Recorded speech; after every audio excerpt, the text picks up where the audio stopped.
ఒంటరిగా నడవాల్సిన సమయంలోనే నిజమైన బలం తెలుస్తుంది. మనం ఎప్పుడూ ఇతరులపై ఆధారపడితే మనలోని శక్తిని గుర్తించలేము. ఒంటరిగా ఉన్నప్పుడు మనం మన ఆలోచనలు, మన లక్ష్యాలను స్పష్టంగా చూడగలం.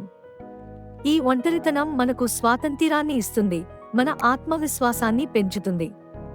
నేను అనుభవించినట్లుగా ఒంటరిగా ఉన్నప్పుడు ప్రతి అడుగు ఒక కొత్త అవకాశం.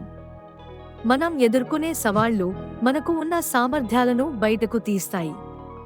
ఈ సమయంలోనే మనం నిజంగా ఎవరో, మన బలాలు ఏమిటో తెలుసుకుంటాం. అందుకే ఒంటరిగా నడవడం భయంకరంగా అనిపించవచ్చు, కానీ అది మనకు నిజమైన శక్తిని అందిస్తుంది.